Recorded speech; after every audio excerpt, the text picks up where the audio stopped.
Well, I guess first I'll ask. Yesterday I talked with the city attorney, Laura McClune, and she told me that as of right now, or maybe starting today, since yesterday the liquor licensing company had their hearing, there aren't really any secondary rules to I-502. So what does that mean for you and your department or any police department in Washington State? Transition is tough. The initiative 502 went into effect December 6th of 2012. And as of that day, possession of marijuana, if you're over 21, became legal. Mm-hmm. However, the same initiative that went into effect then and there gave the Department of Licensing an entire year to develop rules and regulations on producing, manufacturing, and selling. Mm-hmm. So currently, you're correct. There's no rules, there's no regulations, and there's no legal way for people to obtain it. You can't buy it, you can't trade it, you can't barter it. All of that is a felony. So now it's legal to possess, but there's no, unless the pot fairy drops it into your lap, there's no legal way to obtain it. And so it's causing an awful lot of confusion for the general public and for the law enforcement agencies in general. Is there anything that you or your department do? I know that it's legal to have, but you obviously know that people are obtaining it illegally. Is there anything that you can do to talk to people about it, or is there any way that people can get in trouble for that, or not really? Well, if you're growing marijuana, that's manufacturing, that's a felony, unless you're doing it under the medical marijuana law, which is a separate law. Yeah. We treat it the same way now that we treated it in November of last year. So don't grow marijuana. So nothing really has changed at all. Short of that, it's kind of a don't ask, don't tell kind of policy. Mm-hmm. Yeah, we run into people that have marijuana. Prior to December, when the initiative went into effect, we'd give you a criminal citation for possession, which is a misdemeanor. Now we don't give you a criminal citation. Really, that's the only difference. Yeah.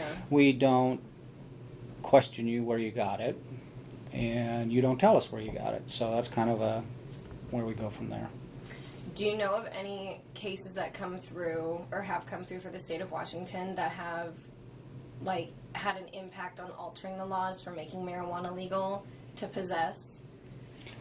Well, there's several recent case laws that have gone through. Most of them are centering around the medical marijuana statutes and how many patients you can attend to, and what does it mean if you're attending to one patient at a time is the way that law is kind of set up. But new case law says, okay, you can have a caseload of patients. So, but that kind of gets away from the 502 because that's totally different. But yeah, there's case law all the time that comes through and affects the way things are done, and even and what the normal course of events on a new law, and we're going to see it with 502, is liquor control has a year to come up with statutes, and then people are going to violate or exceed whatever those laws are. There's going to be a criminal case, and then we'll have to wait and see how the judges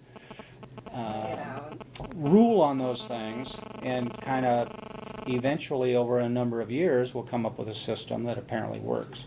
But it's not going to be pretty. What do people, what does your department do now if they see somebody in public or over the amount of the 1 ounce, which is legal to have? Do you still proceed with the old rulings that were on marijuana, or are there new? Well, it's new law. Like if you're in, there are no old rulings for the civil infraction, which is now basically using marijuana in public view. Mm-hmm. So there really isn't any old, the only thing you can compare it to is alcohol. But we would give you a ticket under the new law, and it would be a civil infraction. It's not a crime. So it's much like a speeding ticket. Mm-hmm. I think the fine is $103.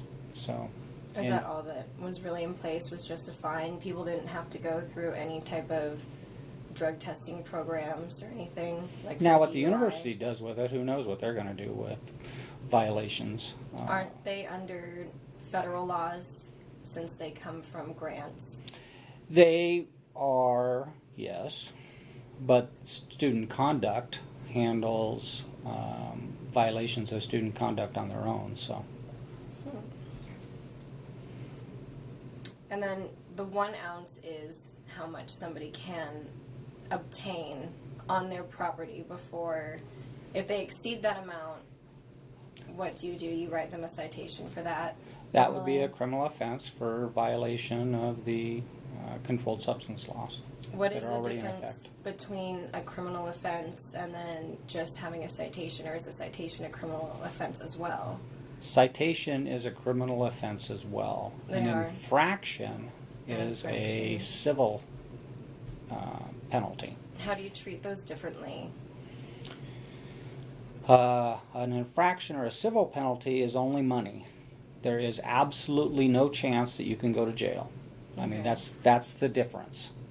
A criminal and crime or a criminal citation, there is always a jail as a possible penalty, and so they're handled differently. There's also, civil infraction. You're found guilty for 51% of the evidence, preponderance of the evidence. It's more likely you did it than not. Criminal offense takes, proof beyond a reasonable doubt, and to find you guilty of those things. So, Okay. I don't know much about yeah, it's law or police force. Let's see. I think I have most of my questions answered. Do you have any other thoughts or opinions on the initiative that passed? no. I have no opinions actually. I don't think it's my job as a police officer to have opinions on what the, very basically, we're part of the executive branch of government. Legislative branch and the judicial branch need to weigh in too. It's our job to enforce the law of the land. And 502 is now the law of the land, and we'll enforce it. So really my opinion on whether I like it or don't like it is pretty immaterial. Yeah. So. Can't really change what happens, I suppose. No, it's not my job. That's not my function. It's kind of a role reversal in the fact that now I'm protecting people's marijuana or their right to possess marijuana in some situations. Of course, being a cop, I'm kind of a rule-oriented type Yeah. person, and so it makes me a little uncomfortable when there are no rules Yeah. for some of these circumstances that are coming up. So I'm anxious to have a set of rules that we can follow, and law-abiding citizens know what the rules are so they can follow them. Do you think So- it's been a hard transition so far? No, I think it's gone relatively easy and people are patient. This is, I think, groundbreaking. I mean, no one's done it Yeah. before, and so it just takes a little bit of time. It's a very interesting concept to have now, I feel like, after so many years of it Yeah, being illegal, and it just kind of dramatically changes. should be interesting. I guess so. Well, thank you. Okay, no problem. Very, very much appreciate it. If you get done with your thing,